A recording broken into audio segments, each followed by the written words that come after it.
Today is 21st of December and we will be having survival skills classes in mountains. Well, this was the beginning of a completely different kind of experience. We were out here in extreme winter conditions, learning real survival skills under the guidance of Lisa, who led us through every step with patience and deep knowledge. This wasn't just theory. Everything she showed us was practical, real, and meant for situations where survival actually matters. From drilling the frozen lake to understanding how to stay alive in this kind of cold, every moment out here came with a lesson. So let's get started. So our guide told us instead of forcing it, the trick here is to put as much body weight on the top as possible. It actually drills way faster. And that actually worked. Okay, well, while you guys are doing that, let's talk about if you had to pack something and you could bring 5 things for survival, what would you bring? I mean, can we say layering, or is that not a part of packing? Layering, like clothing? Yeah. Yeah, you could say that for sure. Things that are low in density and high in calories, can we say that? For sure, so you bring so food. Like peanuts and shit, right? Okay. You said only 5 things, right? Yeah, let's say 5 things, just to make it interesting. Okay, like on me right now, I have something. Okay, a knife. Okay, let me think. A water purifier thingy, the tablets. Okay, you bring tablets. You're a scientific kind of person. Okay, yeah, a little bit. What else? Wait. I think that's really good. Like I will go with knife, saw, and something to ignite fire. Perfect, yeah. Something to ignite fire. Yes. Yeah. That will make life easier. And dehydration tablets or something like that. If you are very slow, then you can use that water to hydrate yourself. Yeah. Okay. And obviously recovery. Layering is important. Boots are important in snow. Very nice, very nice. What did we miss? What did we miss? I mean, I think with your water, I think water is probably the most important Yeah, thing. of course. And you guys both thought of that, which is impressive. But we can melt snow and have water, right? Yes, so any condensation, so snow or rain, you can drink. But that's the thing, most people assume that like in a place like this, if you get to a stream, you can drink the water, and that's a bad assumption. Yeah. You have to consider that most water that you're going to come into contact with is not potable. Yeah. So yes, there are ways. She said water is the most important must-have. A lot of people assume you can just drink straight from a stream or lake. But most of the time, that water isn't safe.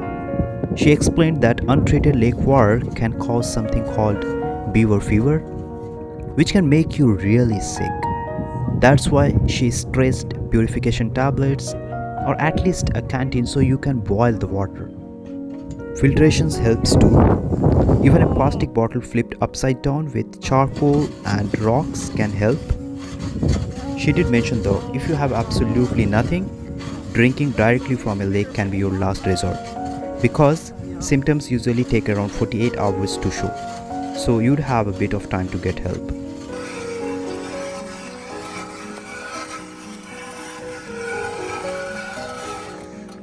We were drilling the lake for a while, and honestly it was exhausting.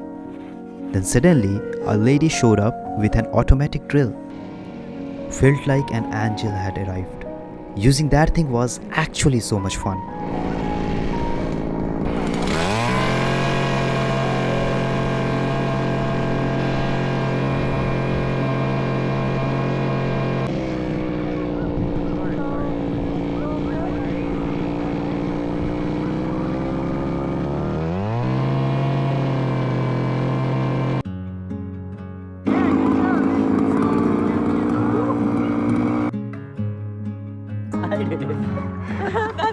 That's exciting when you feel I felt it and then I pulled it out. Thank you, machine. It's great machine. It's a great machine. I think we can use this as a fishing. Full school was there, bro. Why we were working hard? Teaches you something. Hard work teaches you something. Yeah, but still. But we'll talk about what we would use if we were in a survival situation. This is like a classic ice fishing setup. And usually what you're doing is, a lot of the times you're in the shack. So you're trying to place your system so that you see activity from the shack. So you're not going to put the stuff like this, you're going to put it like this. So I'll just show you guys with one, because we could make 3 holes in if you want. I'll show you this one and then you could do it on your own. So you guys have already cleaned up the area around. This one still has the I don't see the But you're going to take some of this slush Okay. and you're going to build like a little Palace. a little area. This is going to turn into kind of like cement. So it's really, really hard. So first we cleaned up the ice, fixed the rod and placed it straight into the snow. Then we dropped the line all the way down. Once it hits the bottom, there is no tension, so you can feel it like when it hits the bottom. After that we just lift it slightly, so it's right near the bottom but not touching it. Yeah, probably. Why? Because what is warm there? Or? Well, first of all, you have your ice, right? So they can't be in the ice. Yeah, I see. And yeah, they're usually they're looking for cold pockets, but in the winter it's a little bit like, have you ever jumped in a lake and then the deeper you go you feel the coldness? I didn't go deep. I just jumped by and go. Yeah. Maybe with your toes you feel it. In the summer that's where the fish want to be, in that coldness. But in the winter it kind of becomes, you kind of have to find where they are. So if you want, what you could do is do different depths for your different lines and see where you're getting activity, you know? Mind if I do the other one myself? No, of course not. It's moving, you know. There's 2 lines moving. Get closer. Really We get to this shack.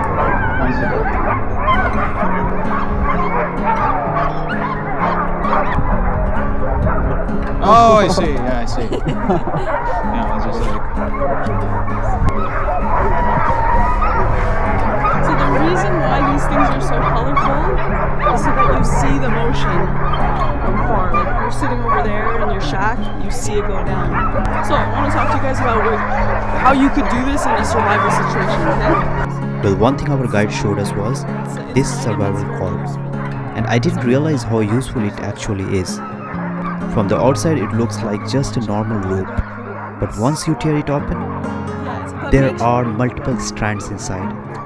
Some of them can be used as fishing lines, some work really well for tying or repairing things, and one strand even helps with starting a fire because it is wax coated. So instead of carrying a bunch of separate tools, this one cord can actually handle a lot of different survival situations. This is good to have. Anyway, it's just to show you because we're gonna see how. Oh, what is that? Is that a fish or just wind? Sorry, I got excited. Maybe that was just wind. Okay. It's just to say that it's very, very hard to start a fire, and so having something like this where you can make yourself a candle. A candle is super useful in an emergency situation. If you're cold, there's emergency blankets, right? I don't know if you guys have ever heard of an emergency blanket. It's like a space blanket. Whoa. Yeah, so Hey, is that warm? yeah, I mean, it helps radiate heat. Oh, I see. And so what you would do, if you had this, you could make yourself a little candle and you could put that inside and you get really, really warm. So this paracord is really, really useful. So if one is fishing for one of the rabbits, one is wax coated, Then the other ones are just like strings. You could make a net if you wanted, just like for whatever. I mean, these are kind of small, but you could do like trail marking, because if you're lost, you want to be able to make sure you're not going in circles. So marking a trail becomes important. You could use this for that too. You could cut like little slits of it. You could use this for a lot of reasons. We might use it today to block the wind, because we're going to be trying to make a fire. If we've got a lot of wind like this, I might ask you guys to just like hold it. And another really important thing she talked about was an emergency blanket. She explained that even something small like a tiny candle from the survival cord can make a big difference when you are trying to stay warm. If it is used carefully, trapping that heat inside the blanket helps your body hold warmth instead of losing it to the cold. People that fish on the ice usually have these around their neck. This is like, it's if you know you're gonna be on a lake, you know? Some of these things are just like frivolous kind of, but what you do is like, you know the mittens where you put this in your jacket? You have them by your side, and if you fall through the ice, so you could get out of the ice like that. Like let's say you're trying to get out of the ice. You're like, see it made a hole? So you're able to like pull yourself out. Because otherwise with just your hands, you're gonna have a hard time. Our guide also talked about what to do if something falls through the ice. She explained how important it is to stay calm, spread your weight, and use the ice edge to help yourself get back out instead of panicking. So you try to like keep belly up, and then you try to like slide like a fucking seal, like a pregnant seal, and you just go like you probably make noises. You can go back after. How will you move forward? Like I think you literally lay down and do like Yeah, so like spreading your weight, right? spread your weight. Yeah. Because as long as you like maximize the surface area, and then when you feel like you are in a place where it's like more stable, then you get on it. Is that correct? Yeah, I that's think 1 out of 5 important stuff is SOS stuff. Garmin SOS. Yeah. You know, my friend has it. You It's can pretty lay cool. down, but I don't think you can move forward. So you need some grip to move forward. okay. So if you can, if the ice is, you feel it cracking, and you're able to get low and spread out your body weight, that's the best thing to do.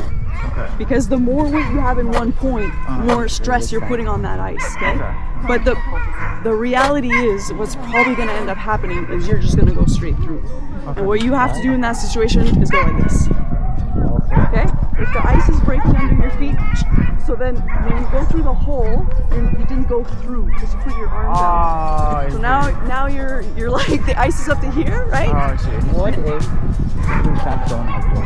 And there is the shape of my head. Well, if you go through the ice, the chances of you getting back up are not good, because what happens once you're under the water, it looks like a mirror to you. You don't see. That's why you see. Yeah. You see people like, it's right here, the hole is right here, and the people underneath can't, because it's like a, so hopefully if the ice has cracked right under your feet, you did not go under, and then what you do is the seal technique. You kick your feet, in the back of you there's going to be ice, you kick out and you come out like a seal, as you said. Oh, so I'm confused. Like I will put my hand like this. Yeah. My whole body is inside. Yeah. What will I kick? You're kicking the ice that's in the back of you to try and get up, Oh, and you're coming up on your belly. okay, I got it. If there's a mirror above you, do you punch it? That's how you know, right? Like Yeah, but I mean, if you go through this ice here, let's say, and you get taken, you can't punch through 12 inches of ice, Oh, I right? But yeah, if it's 1 inch, definitely try and punch, definitely. Which brings me to a good, in survivalism, there's the rule of threes a lot. So shelter is always first, then water. And we kind of discussed already that most of the water sources you're going to find, you need to take into consideration that it's not potable. We have a lot of beavers here, and if you drink beaver water, you get beaver fever. Oh. So it needs to be properly processed, so boiling, filtering, or the tablets, as you guys mentioned. If you're dying, you got no more strength, you're dying, you finally find water. Let's say you finally get a lake and you have water, and you're not able to properly process it, drink the water. Drink the water. You're going to be sick in 24 hours. It takes 24 hours for the bug.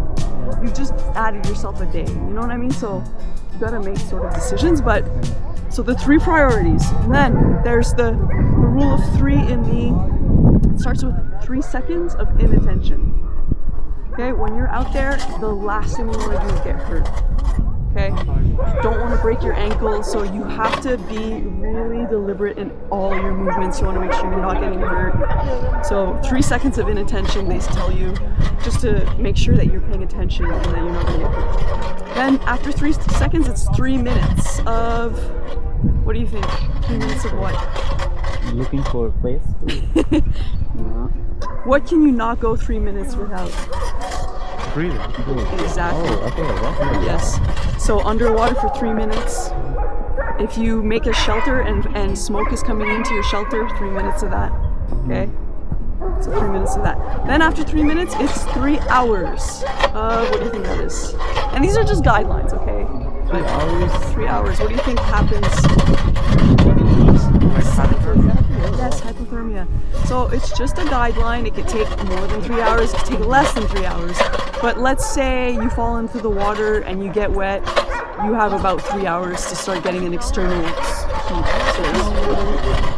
If your body goes below the normal temperature for over 3 hours, then you start getting into severe hypothermia. You're no longer producing body heat. So you need an external source. It could be a fire, it could be human contact. So the thing of taking off your clothes and getting close, that's legit. But the thing is, you need space, you need a radiance. You can't be touching. If you're touching, then let's say you're freezing, I'm gonna start getting cold. You're gonna give me your coldness.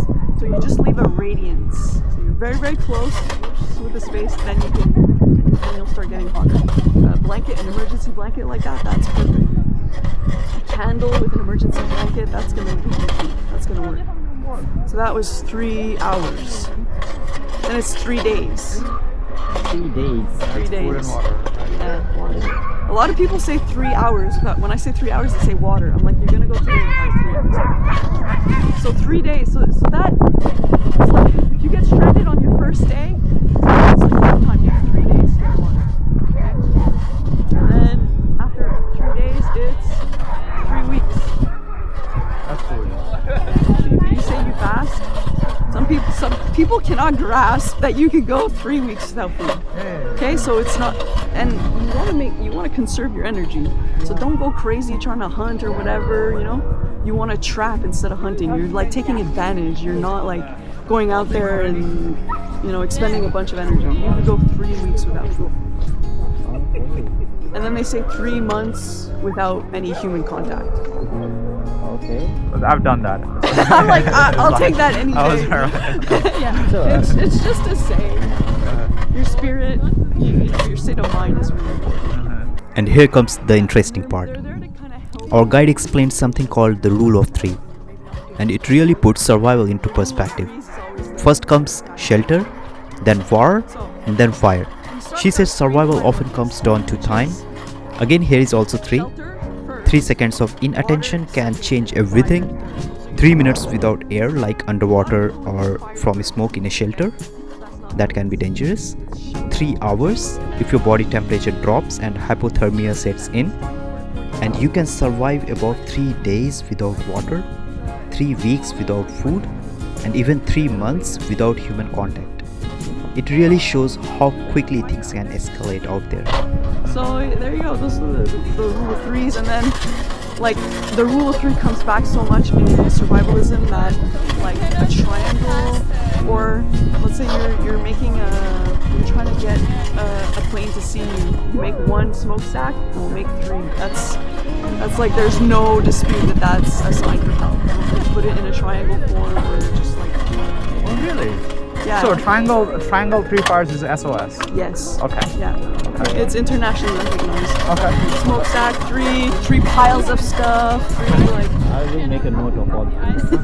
I love this. Man, I should have bought my AI note taker. Fuck. It's okay. I Isn't usually have everything an AI on note video? taker. No, I don't think audio is properly. Okay, I'll make my own notes. I'll study Well, later. maybe I'll make a YouTube video one day. I'll make my own notes. No, I usually bring like an AI note taker, so I wear it and that records shit for me, and then I use AI to understand it.